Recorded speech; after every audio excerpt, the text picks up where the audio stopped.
All right, hello everyone. Welcome to my channel.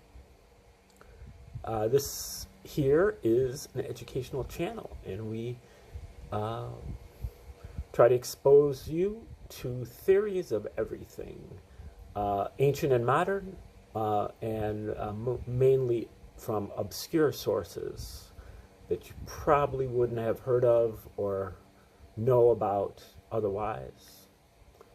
And today is the 34th video that we've done on Daniel Ingram in his book called Mastering the Core Teachings of the Buddha.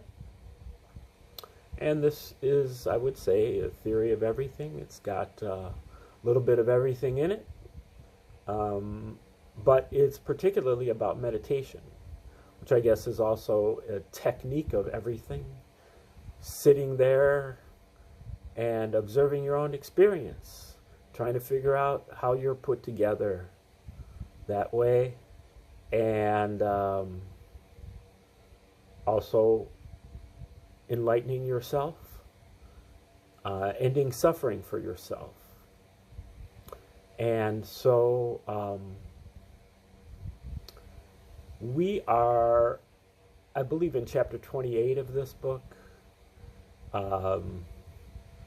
and we're about to start a section called the third shamatha jhana. So we've just been going through the shamatha jhanas, which are the jhanas that are related to concentration meditation as opposed to insight meditation. And there are four jhanas with form, and then four formless jhanas. And so we're at the third of the fourth of the form, the jhanas with form. And we'll start right here. The third shamatha jhana. If the meditator decides to go on to the third shamatha jhana, this can be achieved by just cultivating the second jhana more deeply and eventually noticing that the rapture or emotional wow factor of that state eventually becomes annoying, distasteful, agitating, or even boring. More aversive types, such as myself, may notice the downsides of the qualities of bliss and rapture more easily than more desirous types. That said, more desirous types probably found getting into the second jhana a lot easier. This understanding of the downsides of rapture, as well as the deepening of concentration, causes the mind to want out of the second jhana by inclining to the third jhana, in which the rapture of the second jhana drops away, and what is left is a more cool bodily bliss and equanimity with a more diffuse mindfulness of what is going on. The attention is now in broad focus, like resting in the half of space that is in front of oneself. The third jhana is like the counterpoint to the focus of attention on the second jhana, In the second jhana, wherever we look, we see clearly, whereas in the third jhana, the wide periphery of our attention is clearer, and the center of our attention is murkier, more vague, and feels out of phase, as mentioned before. This can be extremely confusing until we get used to it. And in the third jhana, trying to stay with one object in the center will cause the meditator to miss what this state has to offer and teach. Moving from the second to the third jhana is like going from focusing on the donut hole to focusing on the outer edge of the donut. Except that now you are sitting in the center of the donut.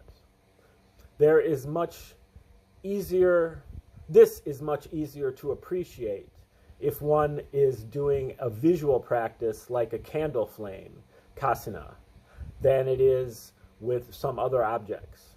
Remember this strange widening of perspective with its central phase problem when you get to descriptions of the dark night in the section on the stages of insight, as the dark night has as its foundation the third jhana, but adds the three characteristics. If the three characteristics of the jhana are noticed, this focusing on the wide periphery is a more inclusive, broader, more sophisticated and complex kind of concentration than those of the first two jhanas, like going from listening to light pop music to very complex, dissonant, chromatic jazz in some odd time signature in a room with horrible acoustics. Just remember, the three characteristics are impermanence, dissatisfactoriness, and not self. So those are the three characteristics that we're noticing or noting. He just referred to that earlier in that paragraph. So for most, the third shamatha jhana in general is much harder than the previous two jhanas to get clearly into and understand well. I don't mean to script you into having problems, as you may find that you specifically are more easily able to advance to the third jhana than the general population. Recognizing that the broader focus is the key is very useful for getting into and moving beyond it, as it is a much lighter and more subtly diffuse and cool attention. If you are using a visualized object, such as a color, it is likely to get wider and taller in this jhana, and its center may have a black or nearly black area in it, or just not really seem to be there. The color is likely to start curling around toward you, such that it may seem to be seen as if on the inside of a half of the surface of a hollow sphere that rests in front of you. Images also are likely to have more three-dimensional aspects to them in the third jhana, particularly as it deepens. Repeating patterns of some of the elements of images in the third jhana are common, sometimes to hundreds or thousands of copies. Seeing hundreds of gently swirling lines of pale blue light, that's a third jhana sort of thing to see when visualizing. If you are using mantra, it can split into various strange, seemingly out-of-phase voices with rich, distinct harmonies and get very wide in the stereo field. Or it may seem to be there and not be there in an out-of-phase way that appears to be less clear than in the second jhana, during which it was more likely to have been strong, steady, and automatic, the classic second jhana characteristics. If you are using the breath, it can feel very cool, subtle, wide, and more ghostly or ephemeral. The breath may slow down substantially in the third jhana in comparison to the second.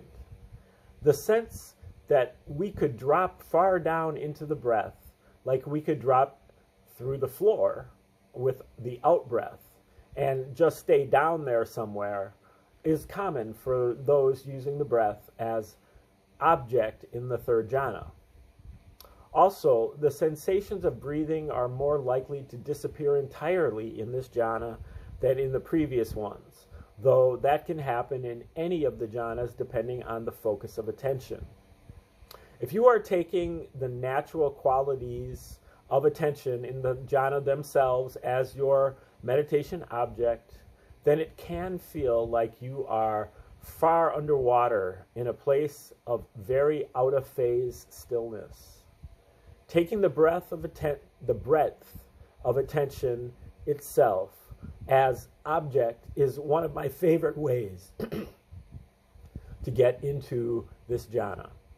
If you take the cool bliss as object, it can be very healing, tranquilizing, and subtly pleasant.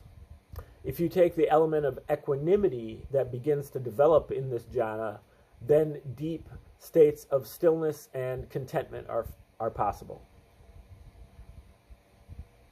While all of the first four jhanas may fill the body with their particular distinguishing qualities, happiness and bliss in the first, bliss and happiness in the second, cool bliss and equanimity in the third, neutral equanimity in the fourth. The amount of them that we can notice at any instant varies, with attention much more narrowly focused in the early jhanas and much wider in the later ones. However, that this is going on is not clear to all jhana practitioners. The fact that the body may be full of the jhanic qualities may preclude the fine discriminating awareness that notices how at any instant we can notice only some part of what becomes broader as the jhanas progress. Those with more advanced vipassana-based analytical skills will have an easier time noticing this change in the width of the momentary perception of these seemingly stable states. The third jhana can also be significantly more prone to possessing formless elements than the first two, such as in the sense of the body falling away, sights falling away, sounds falling away, and other similar disappearances occurring.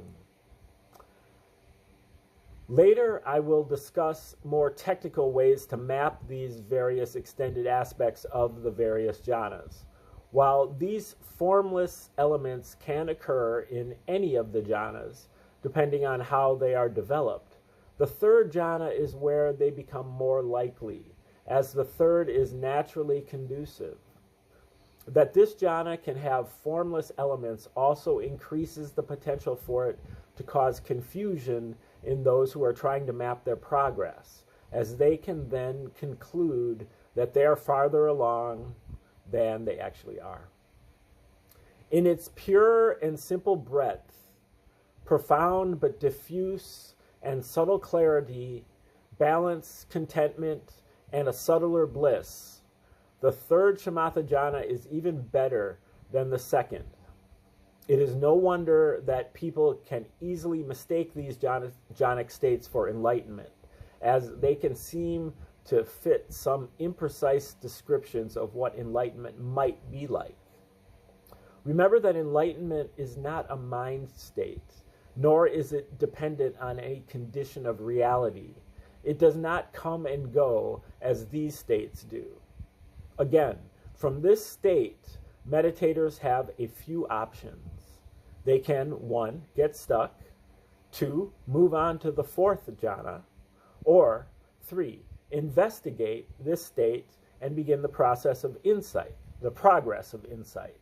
So investigating the state for the 3 characteristics and begin the progress of insight.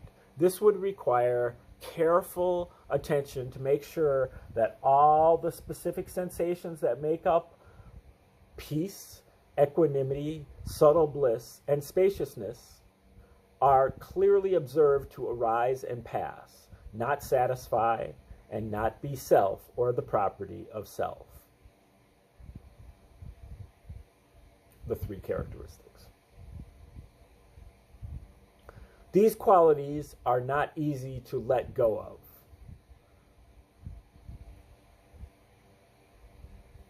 It is often counterintuitive and difficult for many to investigate the sensations that make up the jhanic aspects, such as space and equanimity. Further, as we will see later, when the third jhana is dismantled by insight practice, the results typically produce some harsh and disconcerting elements. For those who choose instead to enter the jhana, leave it, and then work on insight practice, it is true that upon leaving such a state, the mind will still have a measure of the good qualities of the state. This can be useful to insight practice if we are willing not to cling to these qualities. This applies to the other states as well. So some teachers have their students master concentration states before they move on to insight practice. On the other hand, such states can be intoxicating and addictive and can result in a stagnant, dead end for those that become duped by them. Thus, some teachers have their students avoid them like the plague until they have some very deep insights into the truth of things. The path of avoiding shamatha was the one I took initially, and I found it fast, hard, and edgy. I know people who took the concentration first path, and they generally found it nice, fun, and slow. I know of a few practitioners who could balance and be strong in shamatha and vipassana simultaneously while managing to avoid their respective pitfalls, and their practice was lightning fast and easy. Most of us will not be so lucky, but it can be done, and perhaps you will be one of those who can do it. The transition from the third to the fourth jhana is the real test of sophisticated concentration, as it is not easy for many to make without some work and maturation. It also benefits from a bit of direction, as a much gentler touch is required to get across that junction. For those who study traditions such as ceremonial magic, that junction is sometimes referred to as the abyss. Regardless of what you call it, that shift is less natural for most. It is harder to see what is happening than for any of the previous transitions between jhanas. Strangely, it may require a bit of what feels daydream-like, or like spacing out, or what otherwise might feel like or be characterized as bad practice until we get better at it.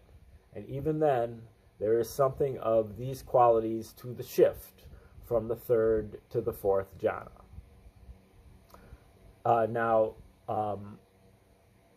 I've also covered in about 300 videos the ancient Egyptian tree of life, and that, I guess, falls into the category of ceremonial magic. According to Ingram here, he talks about the abyss. So the abyss is a big part of the tree of life. So that is a comparison or a linkage that you can grab onto and maybe get your bearings if you know the tree of life. That might help you to understand the jhanas or vice versa. Okay, now this section is called the fourth shamatha jhana. As before, if practitioners wish to go on to the fourth shamatha jhana, they cultivate the third jhana and begin to pay attention to the fact that even the cool bodily bliss is somewhat irritating or noisy, and that the mind is still not as spacious and evenly balanced across the field of experience as it could be. Also, the out-of-phase elements in the third jhana that can lead to some of its positive restful qualities may begin to feel wrong, strained, and distorted in some way. Eventually, the mind will abandon the third jhana and shift into the fourth jhana, which, when strongly developed, is the height of equanimity. This state is remarkable in its simple spaciousness and acceptance. The extreme degree of imperturbability would be astounding if there were not such pronounced imperturbability. This is by far the most restful of the first four jhanas. The focus of attention is largely panoramic, and thus even saying focus here is a bit problematic. The fourth jhana includes space and awareness in a way that the previous three do not. Mindfulness is considered to be perfected due to equanimity, though this factor does not generally stand out as in the previous jhanas. When we are really in this state, the basic sense we have of where our body is and what it looks like can get very vague or even vanish entirely. Though this is less true if we're in the state with our eyes open. As the fourth jhana is the basis of more formless attainments. So the fourth jhana is the basis of the four formless jhanas, which are called boundless space, boundless consciousness, nothingness, and neither perception nor non-perception, to be described shortly. Since the fourth jhana is the basis of these attainments, it is common for elements from those formless jhanas to be noticed to some degree in the formed version of the fourth jhana. Fourth is quite a high attainment and can easily be confused with the goal of the spiritual life, though it very much is not. That said, it can seem so ordinary when it occurs in some less developed way that people might not even notice much about it. However, when it is achieved in its hard jhana form, it can be truly amazing in its depths of peace, vastness, openness, and silence. Like the previous jhanas, it can vary a lot in its specifics depending on the object we use to get there. Let's say you used a visualization of a deity to get there. In the fourth jhana, the image of the deity can become fully three-dimensional, have an astounding degree of detail, and take on a life of its own, becoming living, luminous, and translucent, with a level of vividness that can be astounding, like the best computer graphics found in high-budget movies and TV shows. The space in which the entities arise generally gets much larger, more boundless, wide open, and panoramic. If you use the quality of space itself to get to this jhana, or take the spacious element as object while in the jhana, the vast boundlessness of this state may be the predominant quality regardless of what forms remain in that space. If you are using a mantra, it is more likely to get much more silent and diffuse, or even morph into something more vibrant, symbolic, and alive in this jhana. One time entering the fourth jhana with a mantra, it began to manifest as silent, golden, rotating, three-dimensional symbols far out in space. If the quality of equanimity itself is taken as object, then that quiet, still openness may be what predominates.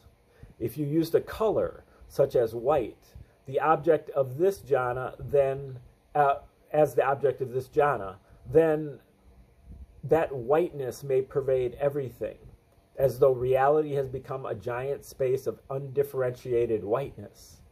It is by filling the whole of our body and world with whatever quality we chose as object that artificial mental barriers and boundaries may be overcome.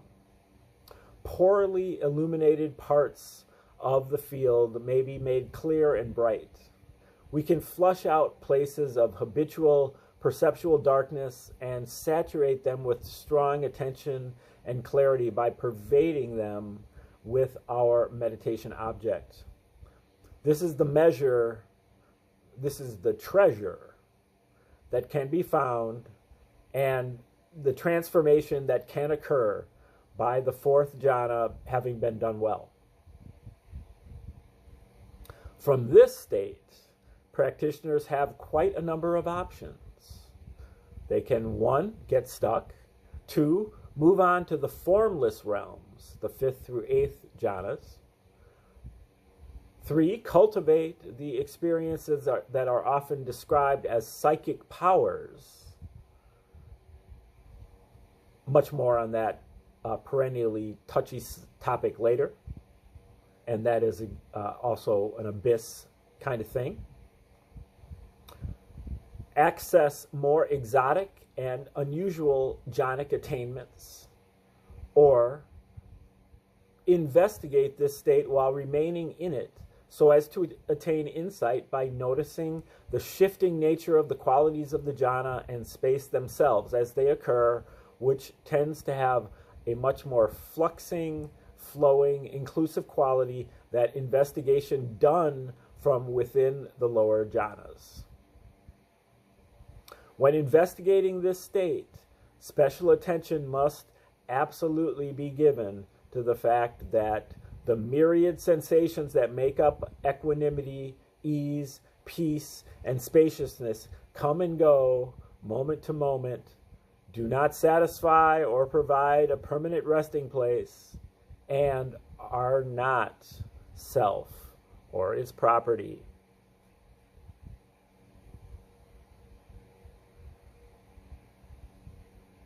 Again, it is very easy to get attached to the sensations that make up these high states.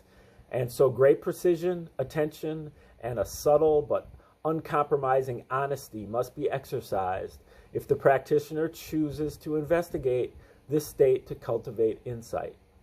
Another alternative is to leave this state and then begin insight practice, as the qualities that this state writes on the mind linger for a short time, and this can be helpful if the practitioner does not cling to these benefits. All right, that is the end of the chapter.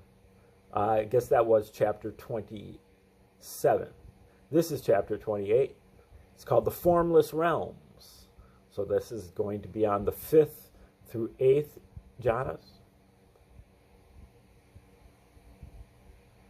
And we'll start up here a little bit.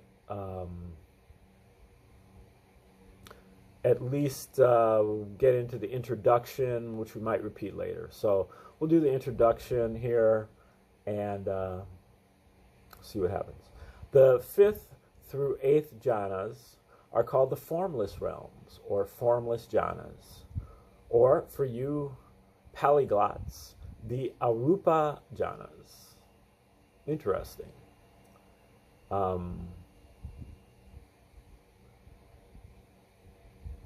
I always considered arupa to be like your calling in life.